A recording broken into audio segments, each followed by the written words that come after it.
I hope periodic table याद हो गया होगा।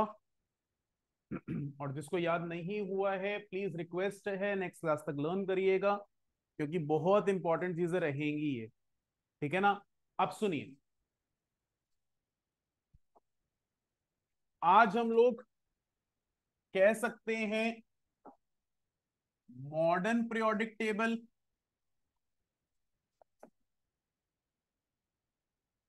And trends for certain properties associated to modern periodic table सीखने जा रहे हैं।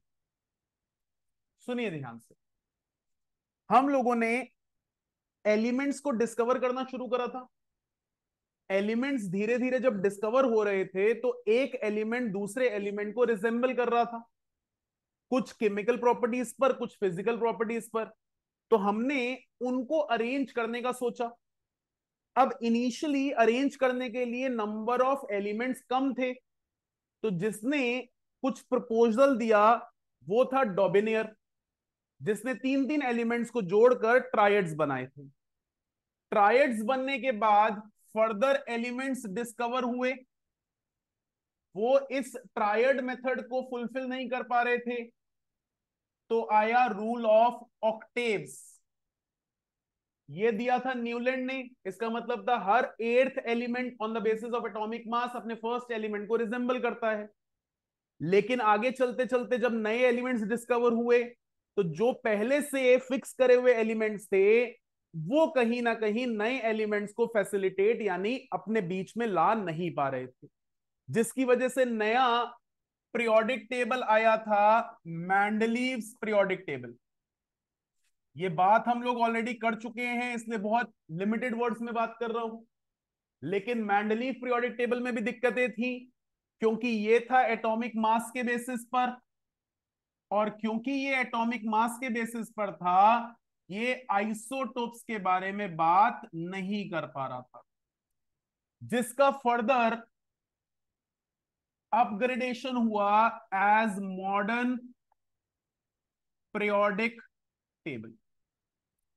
मेरे लिए कोई बोले कि सर ये मॉडर्न पीरियोडिक टेबल क्या है, तो modern periodic table is a arrangement of various elements available on the basis of certain properties, where these properties show certain trends, either moving along the group or moving along the period. तो दोबारा से बोल दूं, modern periodic table elements का arrangement है increasing order of their atomic number के basis पर, इस चीज को कंसिडर करते हुए कि उनकी कुछ प्रॉपर्टीज ग्रुप वाइज या पीरियड वाइज कुछ ट्रेंड दिखा रही हैं। आप बोलते हो सर ये ट्रेंड क्या? मान लेते हैं मैं एक मैट्रिक्स बनाऊं। मैट्रिक्स का मतलब होता है जिसमें वर्टिकल और हॉरिजॉन्टल लाइंस दोनों। आपकी बुक शेल्फ हो गई, जिसमें बहुत सारी बुक्स रखते हो। उसमें बुक शेल्फ में कॉलम्स ऐसे भी होते हैं और इस तरीके से भी दिखते हैं। आप लोगों के स्कूल की प्रेयर हो गई, बच्चे इस तरीके से भी खड़े होते हैं और इस तरीके से भी खड़े होते हैं। तो हम इनको मैट्रिसेस बोलते हैं। मैट्रिसेस अरेंजमेंट में मुझे वर्टिकल और हॉरिजॉन्टल लाइंस दोनों नजर आती। फॉर एन एग्जाम्पल, मैं आपके स्कूल की प्रेयर की बात करूं। अब क्या प्रेयर्स में बच्चे रैंडमली आकर खड़े हो जाते हैं? वो तो रिसेस के टाइम पे खड़े होते हैं। कोई चार पांच बच्चे एक क्लास के एक जगह पे खड़े हुए, चार पांच बच्चे एक क्लास के दूसरी जगह पे खड़े हुए, कुछ दो चार दस पंद्रह फ्रेंड्स एक जगह पे खड़े हुए। हो सकता है बस वाले फ्रेंड्स फर्स्ट क्लास से लेकर ट्वेल्थ क्लास के बच्चे एक जगह पे खड़े हो, तो रैंडमली खड़े। लेकिन अभी हम रैंडमली नहीं खड़े हो रहे। हमारे लिए सबसे इंपॉर्टेंट बात है, हम खड़े हो रहे हैं एक सिस्टमैटिकल अरेंजमेंट में। अगर मैं आपके सामने एक स्कूल की प्रेयर का एग्जाम्पल लूं, तो प्रेयर में बहुत सारे बच्चे खड़े होते हैं, और यहां पर हम पीरियोडिक टेबल का एग्जाम्पल ले रहे हैं। इसमें क्या है, बहुत सारे एलिमेंट्स। अब यहां पर बच्चे कैसे खड़े होते हैं, मैं अगर लेफ्ट टू राइट जाऊं तो we have class wise arrangement,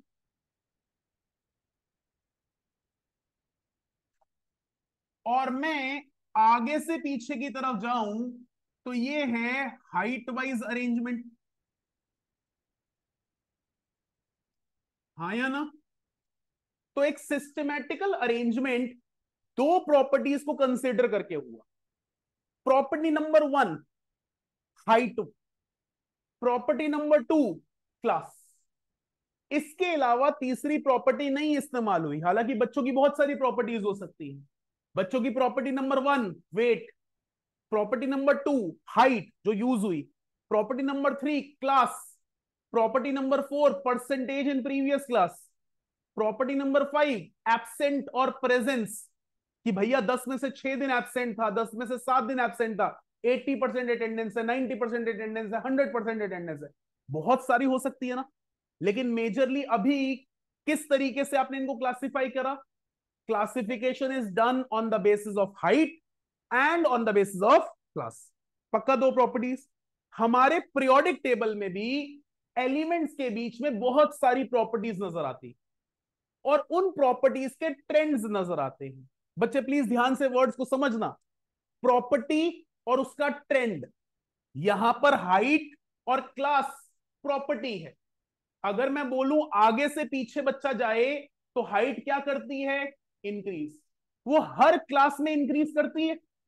तो मेरे लिए increase in height is a trend of property called height.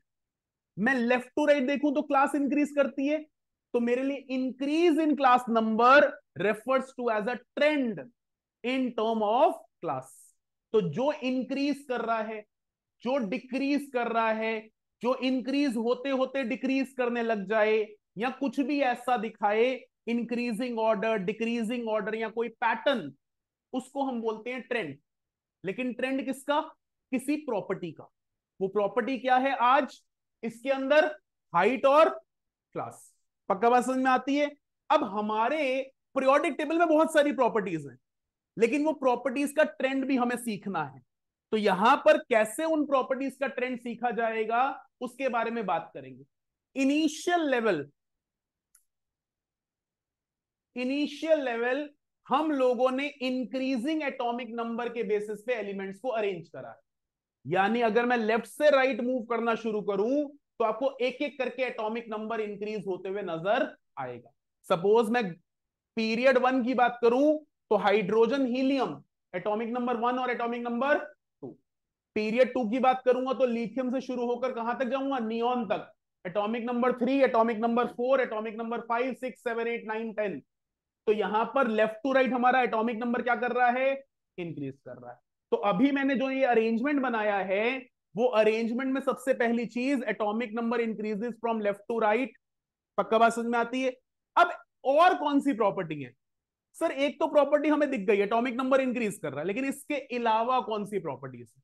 तो आज हम उन्हीं प्रॉपर्टीज के बारे में बात करेंगे, और फिर उनके ट्रेंड्स के बारे में भी बात करेंगे। बात समझ में आती है? लिखिए प्लीज।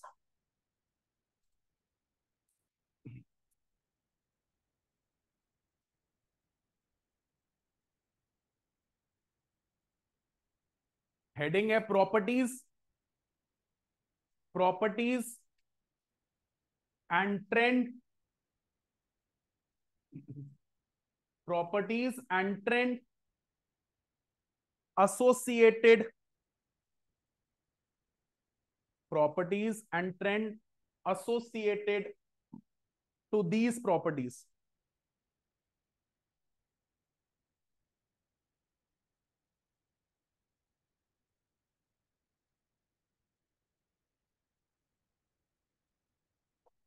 लिखो, modern periodic table, modern periodic table is a matrix arrangement, modern periodic table is a matrix arrangement of elements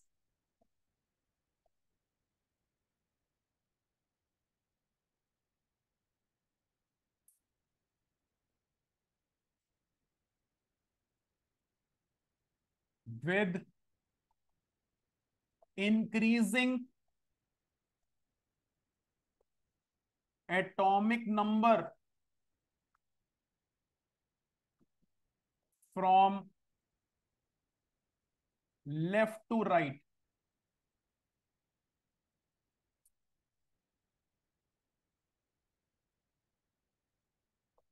हालांकि हम डिस्कस कर चुके हैं, बट एक दो पॉइंट दोबारा से लिखेंगे. It includes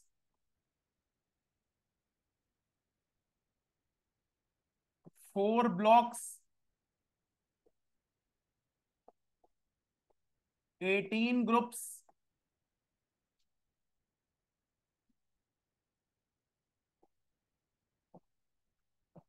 and 7 periods.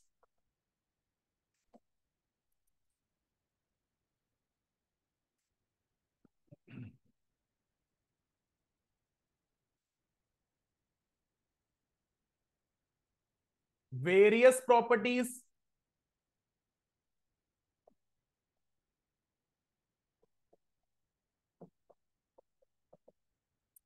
show trends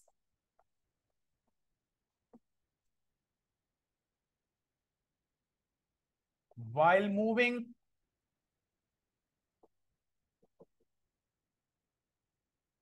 down the group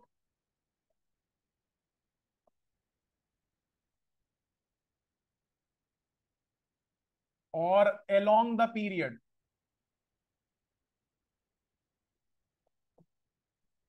बेटा मैं सिर्फ ग्रुप और पीरियड लिख सकता था, लेकिन आप लोगों को याद करवाने के लिए कि आप जब ये पीरियोडिक टेबल बनाते हो तो हमारे लिए ये टॉप टू बॉटम ग्रुप्स होते हैं. मतलब ये ग्रुप 18, 17, 16, 15 और ऐसे चलते चलते 1, तो 18 ग्रुप्स होंगे. और ऐसे वाले क्या होंगे? पीरियड्स. ये 1, 2, 3, 4 और कितने हो जाएंगे? पक्का क्लियर है बात? क्या हुआ? चेक करो, नहीं तो रिसेप्शन से चल रही है किस्मत. चलो अब प्रॉपर्टीज की बात करें तो हम प्रॉपर्टीज सीखेंगे. सबसे पहले एटॉमिक साइज, इसके बहुत सारे नाम होंगे. फिर सीखेंगे इलेक्ट्रोपॉजिटिविटी, फिर इलेक्ट्रोनेगेटिविटी, फिर मेटालिक करेक्टर, फिर नॉन मेटालिक करेक्टर, फिर ऑक्सीडाइजिंग पावर, फिर रिड्यूसिंग पावर, उसके बाद आयोनाइजेशन एंथैल्पी, फिर इलेक्ट्रॉन गेन एंथैल्पी, फिर सीखेंगे एनालमस बिहेवियर यानी अनयूजुअल बिहेवियर ऑफ पीरियड 2. तो ये कुछ चीजें हम लोगों ने सीखनी है इस चैप्टर के अंदर. यानी हमारे लिए सिर्फ 2 प्रॉपर्टीज नहीं है, बल्कि इतनी सारी प्रॉपर्टीज हैं जो टॉप टू बॉटम और लेफ्ट टू राइट में एक ट्रेंड दिखा रही. आप क्या बोलते हो सर? टॉप टू बॉटम हम जाएं तो हमारी जो क्लास है वो सेम रहती है, क्लास नहीं चेंज होती. बट यहां पर वो प्रॉपर्टीज टॉप टू बॉटम भी चेंज हो सकती हैं और लेफ्ट टू राइट भी. यानी अकॉर्डिंग टू ग्रुप भी चेंज हो सकती है और अकॉर्डिंग टू पीरियड भी। मैं अगर आपको पीरियोडिक टेबल दिखा दूं एक सेकंड के लिए, ताकि आप लोगों को थोड़ा सा याद आ जाए।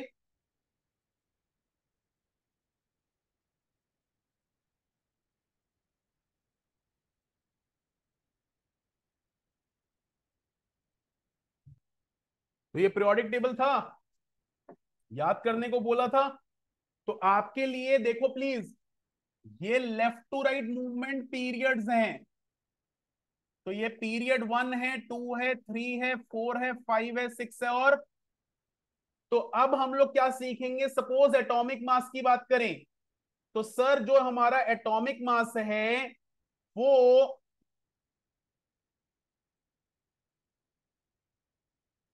लेफ्ट टू राइट इंक्रीज कर रहा है या डिक्रीज कर रहा है।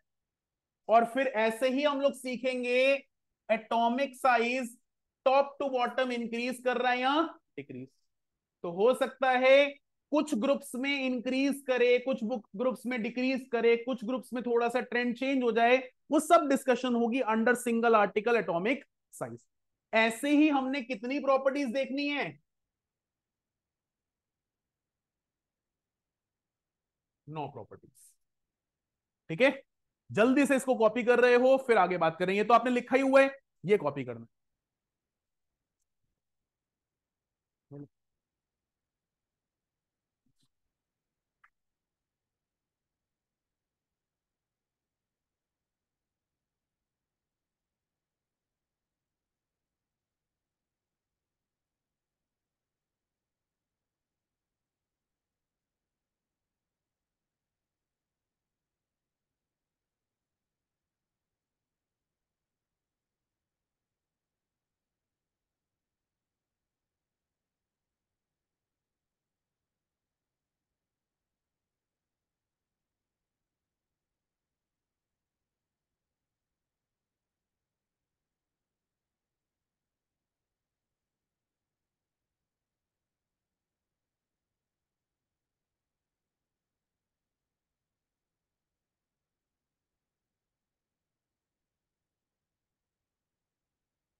लिख लिया?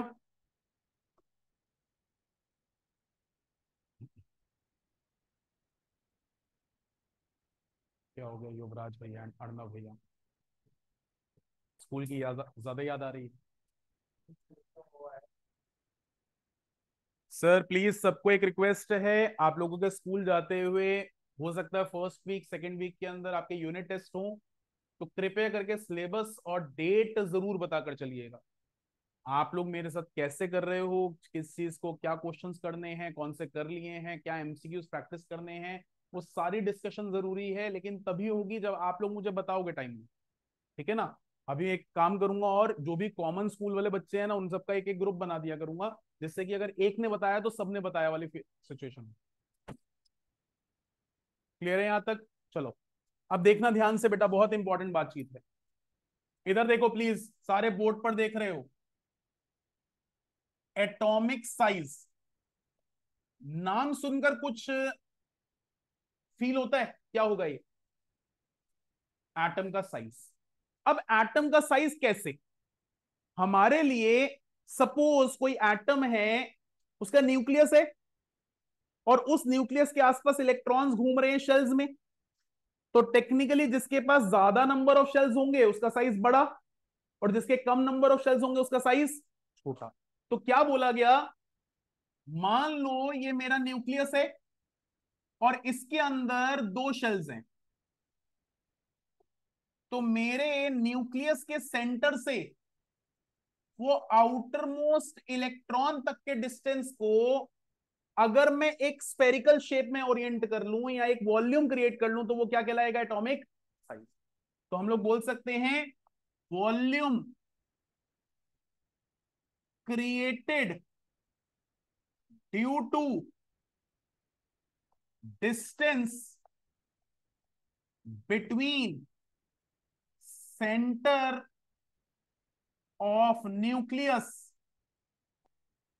To electron in outermost shell refers to as atomic size। अब मुझे जरा बहुत इंपॉर्टेंट चीज पूछनी है, जरा हेल्प करिएगा। कौन सा ऐसा एटम है जो नेचर में एटम की तरह एग्जिस्ट करता है? आप लोग बहुत बोलते हो सर ये आयरन की रॉड, इसमें क्या है, बहुत सारे आयरन के एटम्स। लेकिन क्या अकेला एटम है? बहुत सारे एटम्स एक दूसरे से जुड़े हुए। क्यों जुड़े हुए हैं? क्योंकि इनके बीच में क्या है, फिजिकल फोर्स ऑफ अट्रैक्शन। आप लोगों में से किसी ने बोला सर सोडियम, मैंने कहा यार सोडियम तो नहीं मिलता। आप लोगों ने अपनी लैब्स में ये बात भी करी है कि सोडियम का हल्का सा पीस अगर एयर में रख दिया जाए इट कैचेस फायर, जिसकी वजह से उसको किस में प्लेस करते हैं, केरोसिन ऑयल में, है ना। तो नेचर में तो एग्जिस्ट नहीं करता। फिर Na कैसे एग्जिस्ट करता है? सर मैंने Na सुना NaCl में, सोडियम क्लोराइड, यानी क्या, मॉलिक्यूलर स्टेट में। इसी तरह से क्लोरीन की बात करें तो सर क्लोरीन तो मैंने HCl में भी सुन रखा है, मैंने Cl2 गैस में भी सुन रखा है। मैंने कहा हाइड्रोजन, आप बोलोगे सर H2 गैस में भी सुन रखा है, H2O में भी सुन रखा है, HCl में भी सुन रखा है। तो हमारे पास रेयरेस्ट ऑफ रेयर सब्सटेंसेस हैं जो एटॉमिक स्टेट में नेचर में अवेलेबल है। अब अगर वो एटॉमिक स्टेट में नेचर में अवेलेबल होंगे तभी तो मैं एक एटम को पकड़ूंगा, मेजरिंग टेप निकालूंगा और उसका साइज मेजर करूंगा, हाँ या ना। जब नेचर में एटॉमिक स्टेट में कोई चीज मिलेगी नहीं तो साइज मेजर करना क्या आसान होगा? शायद मुश्किल हो, और शायद हो सकता है हाइपोथेटिकल रह जाए, मेरे मन से बनाई हुई चीज हो जाए कि हाँ भाई सेंटर ऑफ न्यूक्लियस से लेकर आउटर मोस्ट इलेक्ट्रॉन तक के डिस्टेंस को अगर मैं मेजर कर लूं, उस पर वॉल्यूम बना लूं तो वो क्या होगा, एटॉमिक साइज। और शायद उसी डिस्टेंस की बात कर दूं तो उसको बोलेंगे एटॉमिक रेडियस। रेडियस ही होगा ना ये। तो उसको जो भी वर्ड्स मैं दे रहा हूं ये शायद मेरे मन की बात है कि आइसोलेटेड स्टेट में अगर एक एटम मिलेगा तभी मैं मेजर कर पाऊंगा, लेकिन नेचर में तो ऐसे मिलना मुश्किल है। चलो मैं अभी हाइपोथेटिकल टर्मिनोलॉजी पे चल रहा हूं, तो मैंने एटॉमिक साइज लिखा, इसको सपोर्ट करने के लिए मैं एक और वर्ड लिख लेता हूं, एटॉमिक रेडियस। तो sir distance between centre of nucleus to electron in outermost shell. लेकिन मेरे लिए एटॉमिक साइज और एटॉमिक रेडियस एग्जिस्ट करना या कैलकुलेट कर पाना एक इम्पॉसिबल टास्क है। प्रैक्टिकली बात समझते हो क्यों इम्पॉसिबल टास्क है? क्योंकि एटम नेचर में एग्जिस्ट बहुत रेयरेस्ट करते। पक्का? हाँ, लेकिन अगर मैं किसी तरीके से मान लूं कि मैं सब्सटेंस को एटॉमिक स्टेट पे ले आया तो मैं कैलकुलेट कर सकता हूं, और उस कंडीशन में मैं बोल सकता हूं atomic size is directly proportional to atomic. Sir distance बड़ा होगा तो साइज बड़ा होगा, और डिस्टेंस छोटा होगा तो साइज छोटा। पक्का बात समझ में आती है? अब अर्नब मेरे से कहता है सर आप एटॉमिक साइज या एटॉमिक रेडियस आसानी से मेजर नहीं कर सकते। तो क्या हम इस टॉपिक को ना पढ़े? मैंने कहा हम पढ़ेंगे। कहता कैसे? मैंने कहा जैसे वो एग्जिस्ट करते हैं उनके बारे में वैसे बात करके। हालांकि जो भी हम बात करेंगे वो सारा का सारा answer common terms atomic size या एटॉमिक रेडियस पे रिफ्लेक्ट करेंगे। लेकिन वो टर्म्स क्या होने वाली, समझिएगा। हमारे पास सब्सटेंसेस एग्जिस्ट एज मॉलिक्यूल्स। अब मॉलिक्यूल भी कौन से? सर ऐसे मॉलिक्यूल जिनमें आयोनिक बॉन्ड बना हो, तो आयोनिक मॉलिक्यूल, और ऐसे मॉलिक्यूल जिनमें कोवेलेंट बॉन्ड बना हो, तो कोवेलेंट मॉलिक्यूल। दूसरा, इन एलिमेंटल स्टेट। अब सर ये क्या है? मैंने कहा आयरन का एटम नहीं मिल रहा, लेकिन आयरन की रॉड तो मिलती है। तो बहुत सारे आयरन के एटम्स मिलते हैं। बात को ध्यान से लक्ष्य सुनना।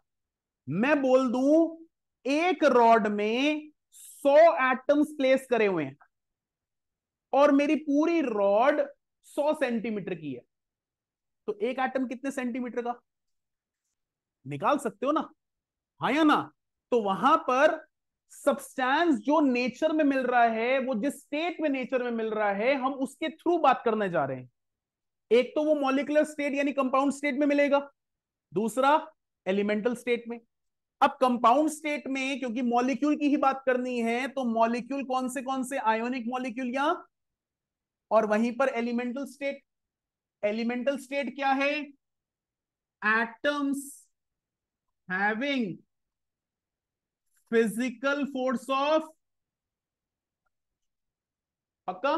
और यहां पर आयोनिक मॉलिक्यूल या कोवेलेंट मॉलिक्यूल का मतलब है उनके बीच में कौन सी वाली फोर्स ऑफ अट्रैक्शन है? कोवेलेंट या आयोनिक या simply chemical force of attraction. बात समझ में आती है? अब इसको कैसे लेकर चलते हैं, ध्यान देना। एग्जाम्पल, मैं लिखता हूं NaCl। तो बेटा NaCl बचपन में बनाया था कैसे? सर Na होता है, वो अपना इलेक्ट्रॉन लूज करता है और Na+ बनता है। सर Cl होता है, वो इलेक्ट्रॉन गेन करता है और क्या बनता है? फिर सर Na+ और Cl- के बीच में एक अट्रैक्शन डेवलप होती है, जिसको आप इलेक्ट्रोस्टैटिक फोर्स ऑफ अट्रैक्शन बोलते हो या आयोनिक बॉन्ड बोलते हो, हाँ या ना? बात को ध्यान से समझिएगा, बड़ी सिंपल सी बात है। मान लेते हैं ये दो स्फीयर हैं। मैं बोलता हूं कि इसके सेंटर से लेकर इसके सेंटर तक का डिस्टेंस 10 सेंटीमीटर है। जहां पर इसका 2 सेंटीमीटर है, तो इसका इसका 4 सेंटीमीटर, तो इसका इसका 5 सेंटीमीटर, तो इसका। यानी मेरे लिए ध्यान से बात को समझना, मैं इन दोनों के सेंटर को जोड़ दूं तो ये मेरे लिए बना है आयोनिक बॉन्ड। यानी distance between centre of two ions refers to as bond length. भाई बॉन्ड जो बना उसका length is refer to as bond length. और वो कहां से कहां मेजर करोगे? इसके सेंटर से लेकर इसके सेंटर। सपोज हम दोनों बहुत फ्रेंड्स हैं,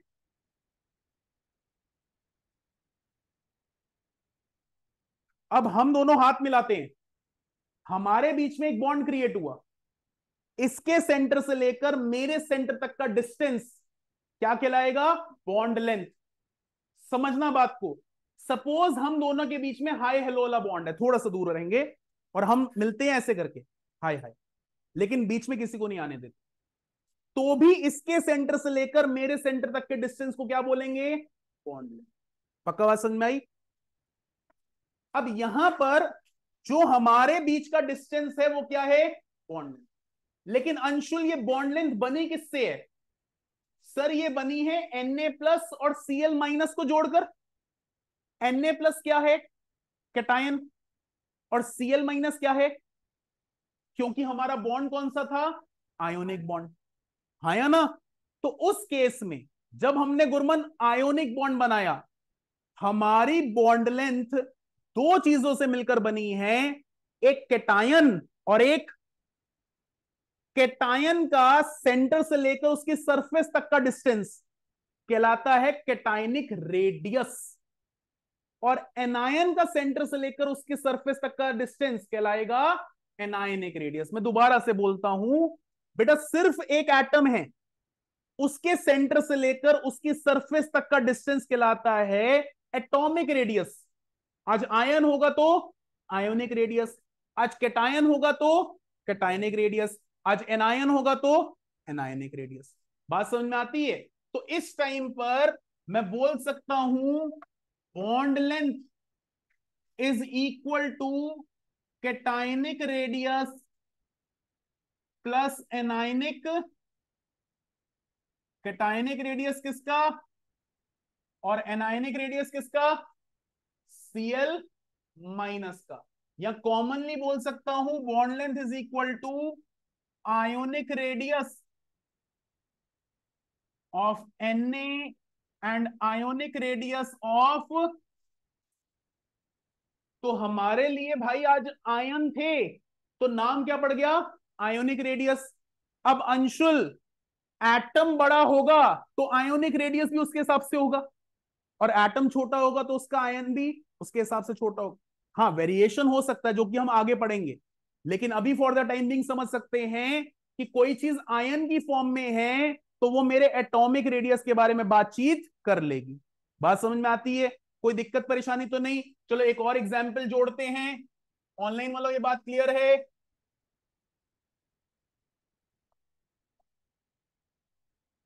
यस सर। अब देखो, मैं कोवेलेंट कंपाउंड लेता हूं।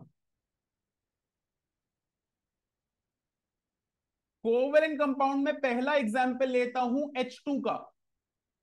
H2 कैसे बना होगा? सर एक हाइड्रोजन और दूसरे हाइड्रोजन ने अपने इलेक्ट्रॉन शेयर करे होंगे, शेयरिंग वाला बॉन्ड यानी कोवेलेंट बॉन्ड। इसके सेंटर से लेकर इसके सेंटर तक के डिस्टेंस को क्या बोलोगे? Covalent bond. और वैसे क्या? Bond length. हाँ या ना? पक्का? लिख सकता हूं distance between two atoms attached इन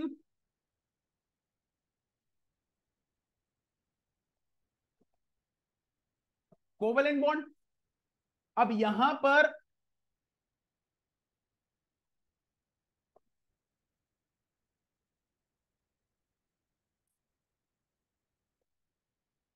भाई कॉपी नहीं होगा, फाइल शेयर कर दूंगा, कॉपी हो जाएगा, टेंशन मत लेना, चीजें समझ लो। बॉन्ड लेंथ ध्यान से समझना, इसका रेडियस प्लस। अब अपार इसने बॉन्ड कौन सा बना रखा है? कोवेलेंट। तो मैं इसको एटम नहीं बोल सकता, या मैं इसको एटॉमिक रेडियस नहीं बोल सकता, मुझे बोलना पड़ेगा जिस बॉन्ड में वो है उसके नाम से, यानी ये है कोवेलेंट रेडियस। तो मेरे लिए बॉन्ड लेंथ हो जाएगी कोवेलेंट रेडियस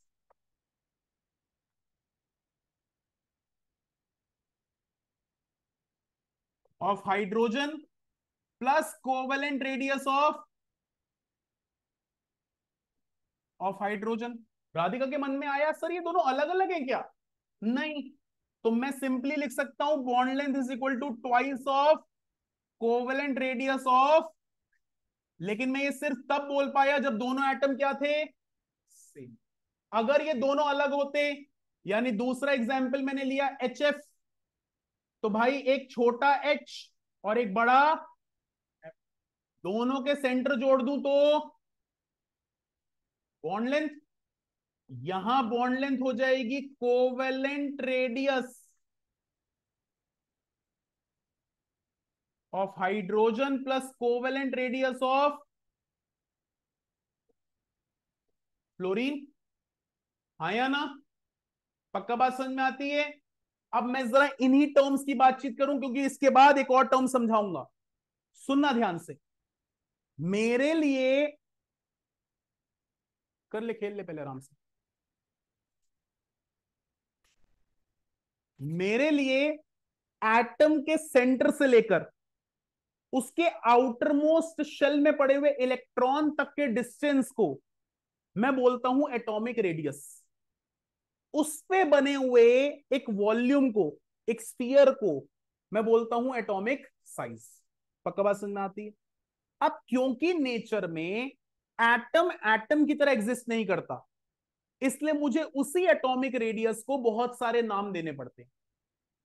अगर किसी एटम ने आयोनिक बॉन्ड बना रखा है, तो उस मॉलिक्यूल में मैं एटॉमिक रेडियस वर्ड ना लिखकर क्या लिखूंगा? Ionic radius. वो कैटायन होगा तो कैटायनिक रेडियस, एनायन होगा तो एनायनिक। इसी तरह से किसी एक एटम ने कोवेलेंट बॉन्ड बनाया हो, तो वो हिस्सा होगा कोवेलेंट मॉलिक्यूल का, तो उसके अंदर क्या नाम दिया जाएगा? Covalent radius. अब दो सेम हुए तो हो सकता है बॉन्ड लेंथ के साथ सिंपल रिलेशन बन जाए, और दोनों अलग होंगे फिर तो सम वाला तो रिलेशन रहेगा। पक्का बात समझ में आती है? अब यहां पर एक और इंपॉर्टेंट सिखाता हूं टर्म, फिर कॉपी करोगे। और प्लीज ध्यान से एक एक चीज को समझिएगा, ये बहुत इंपॉर्टेंट है।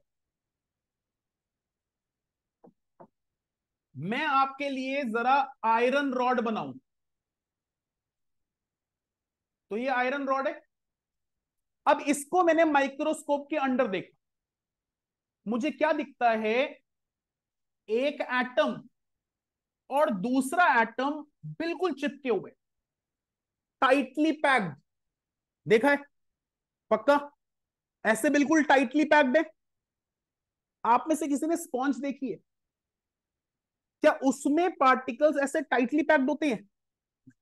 क्योंकि अगर ये टाइटली पैक्ड होते तो स्पॉन्ज के अंदर पानी नहीं रुक सकता। पानी नहीं रुकता, या तो ऊपर रह जाता या तो नीचे रहता, अंदर तक तो नहीं जाता। चलो स्पॉन्ज की बात हटा दें, किसी ने चौक देखी है? चौक को पानी में डिप करो, क्या होता है? वाटर सोख लेती है, दीवारें बनती हैं, पानी सोख लेते हैं। हमारे कपड़े पानी सोख लेते, सोखते हैं ना? सोखने का रीजन क्या है? दो रीजन। पहली बात, जो ये मॉलिक्यूल्स हैं, ये जब रिपीट करके अरेंज होते हैं तो इनके बीच में अभी भी कुछ गैप हैं, वॉइड्स हैं, खाली जगह है, जिसमें पानी का मॉलिक्यूल आ सकता है। और अगर पानी का मॉलिक्यूल आएगा तो उसने पानी को ट्रैप कर लिया, जिसकी वजह से हमें कोई चीज सोख होते हुए नजर आ रही है। दूसरा रीजन, ये जो एटम्स हैं, हो सकता है इनके बीच में भी थोड़ा सा गैप हो, पॉसिबिलिटी है गैप होने की। बट दो एटम्स एक दूसरे को अट्रैक्ट कर रहे हैं, अट्रैक्शन के बावजूद भी इनमें थोड़ा सा गैप है, तो मुझे इस गैप को ऐड करना है हमारी बॉन्ड लेंथ में। मैंने अभी अर्नब के साथ एक एग्जांपल लिया था, मैंने कंप्लीट हाथ मिलाया था। हाथ मिलाने पे एक तरह से हम दोनों बिल्कुल ऐसे चिपके हुए थे। चिपके होने का मतलब क्या है? हमारी बॉन्ड लेंथ मेरे और इसके बिल्कुल जुड़े हुए से थी। लेकिन उसके बाद एग्जाम्पल में मैंने क्या कहा था? थोड़ा सा दूर रहिए, ताकि हम दोनों के बीच में डिस्टेंस रहे। इररिस्पेक्टिव उस डिस्टेंस के अंदर कोई ना आ सके या कोई पास कर जाए, लेकिन हमारे बीच में ज्यादा टाइम के लिए ना रुके, तो भी मैंने क्या कहा था? उसके सेंटर से लेकर मेरे सेंटर तक के डिस्टेंस को क्या बोलेंगे? अब जब कोवेलेंट मॉलिक्यूल्स बनते, तो कोवेलेंट मॉलिक्यूल में एक एटम दूसरे एटम से शेयरिंग वाले बॉन्ड से एसोसिएटेड होता है। जब आयोनिक मॉलिक्यूल बनते हैं, तो एक कैटायन एक एनायन से आयोनिक बॉन्ड के अंदर, यानी केमिकल फोर्स ऑफ अट्रैक्शन से जुड़ा हुआ होता है। जब भी दो एटम्स के बीच में केमिकल फोर्स ऑफ अट्रैक्शन होता है, तो उनके बीच में गैप नहीं होता। लेकिन जब भी दो एंटिटीज में फिजिकल फोर्स ऑफ अट्रैक्शन होता है, तो पॉसिबिलिटी है उनके बीच में गैप हो। आपके लिए वो गैप है या गैप नहीं है, आपने ऑलरेडी उस गैप को मेरी बॉन्ड लेंथ में इंक्लूड करना है। बात समझ में आती है, हाँ या ना? यानी अगर मान लो ये दो चीजें यहां पड़ी हुई हैं ऐसे, तो भी मेरे लिए इसके सेंटर से लेकर इसके सेंटर तक का डिस्टेंस ही क्या कहलाएगा? इररिस्पेक्टिव बीच में गैप। पक्का बात समझ में आती है? अब इस केस में मैं यहां पर लिख रहा हूं, मैं फाइल शेयर कर दूंगा, टेंशन मत लेना। एलिमेंटल स्टेट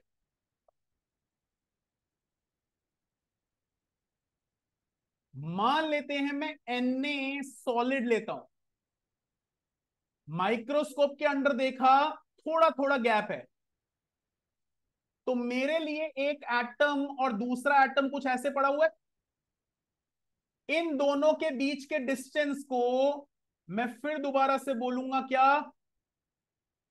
इसको सबसे पहले तो कौन सा बॉन्ड बोलेंगे, प्लीज सुनना?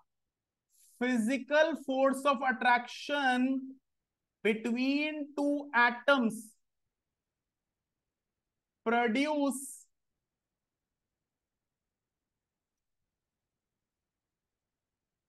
ये रब कर रहा हूं, मैंने सिर्फ समझाने के लिए इस्तेमाल किया था। Produce vendor wall bond.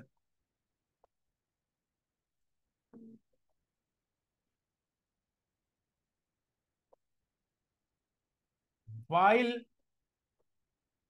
physical force of attraction is also known as van der Waal force of attraction है। अब इस टाइम पर दोनों एटम सेम है। युवराज भैया गुड मॉर्निंग। तो bond length is equal to, ध्यान से समझना, इसका radius plus van der Waals radius of Na plus van der Waals radius of Na है, या सिंपली बोल सकता हूं bond length is equal to twice of van der Waals radius of. तो नाम फिर दोबारा से बोलूं, सर एक एटम के लिए एटॉमिक रेडियस, लेकिन वही एलिमेंटल स्टेट में है, वो सॉलिड बनाया हुआ है, तो वहां पर एटॉमिक रेडियस ना यूज करके क्या वर्ड इस्तेमाल करेंगे? Vendor Waals radius. अब युवराज थोड़ी सी बात समझे, मैं सिर्फ एटॉमिक रेडियस की बात करता तो मेरे लिए तो एक एटम के साथ बिल्कुल दूसरा एटम चिपका हुआ होना चाहिए, लेकिन जब मैं वेंडरवॉल रेडियस की बात कर रहा हूं, वो चिपका हो या ना हो, उनमें गैप हो या ना हो, मुझे वो गैप को क्या करना है? इंक्लूड करना है, मुझे साथ में लेकर चलना है। तो अक्सर किसी का एटॉमिक रेडियस और किसी का वेंडरवॉल रेडियस, एटॉमिक रेडियस छोटा हो सकता है, वेंडरवॉल रेडियस बड़ा। मैं यहां पर ऐसे खड़ा हूं, मैं स्टेशनरी खड़ा रहा हूं, अब मेरा सपोज मैं स्फेरिकल बॉल हूं, ठीक है ना, मतलब मान लो डीएनए बहुत तेजी से मेरा रेप्लिकेट हुआ तो मैं गमी बॉल बन गया, ऐसा नहीं बना, तो मेरे सेंटर से लेकर मेरी सरफेस तक के डिस्टेंस को क्या बोलोगे? Atomic radius. अब मान लो दो हाथ निकले पेंगुइन की तरह और मैं हिला रहा हूं, तो हिला रहा हूं तो इन हाथों के बीच में तो कोई नहीं आएगा, नहीं आएगा ना, तो मेरे लिए मेरे सेंटर से लेकर एक्चुअल में तो यहां हाथ तक लेना चाहिए ना डिस्टेंस, तो मेरा किसी को ना आने देने वाली जगह को कैप्चर करना इवेंचुअली मेरा ही क्या माना जाएगा? हिस्सा। तो एटॉमिक रेडियस बेशक छोटा हो सकता है, लेकिन वेंडरवॉल रेडियस उससे शायद बड़ा हो। पक्का बात समझ में आई? हालांकि प्लीज सुनना, आपके लिए कैटायनिक रेडियस कैटायन के लिए, एनायनिक रेडियस एनायन के लिए, एटॉमिक रेडियस एटम के लिए, कोवेलेंट रेडियस एटम का कोवेलेंट बॉन्ड में, आयोनिक रेडियस एटम का आयोनिक बॉन्ड में, वेंडरवॉल रेडियस एटम का एलिमेंटल स्टेट में, सब सिर्फ नाम है, अदरवाइज एटॉमिक रेडियस को कंसिडर करके हमने बात करनी है, या ज्यादा से ज्यादा आयंस को कंसिडर करके हमने बात करनी। पक्का बात समझ में आती है? क्लियर है ये बात? अब ये आराम से कॉपी हो जाएगा, मैं फाइल शेयर कर दूंगा, आराम से कॉपी कर लोगे, आपको भी मैम दे देंगे अभी फाइल, तो आराम से इसको कॉपी करना है, लेकिन सिस्टमेटिकली कॉपी करना है प्लीज। स्कूल में शायद ही ये डेफिनेशन हो, what do you mean by Van der Waals radius, ionic radius, covalent radius, atomic radius, अगर होगी तो डेफिनेशन के हिसाब से लेकर चलना है, अदरवाइज जो मैंने पढ़ाया है उसको तो डेफिनेटली माइंड लेके चलोगे, क्योंकि मैं अपनी क्लास में बहुत ही थिन गैप छोड़ रहा हूं जेई मींस मेंस और नीट की प्रिपरेशन के लिए। वो सिर्फ थिन गैप है आपके क्वेश्चन की प्रैक्टिस, अदरवाइज ये सारी चीजें आपको उसी तरीके से नजर आएंगी। क्लियर है? चलो मैं फाइल शेयर कर रहा हूं, ऑनलाइन वालों प्लीज कॉपी करिएगा और ऑफलाइन वाले भी। मैं एंड कर रहा हूं क्लास।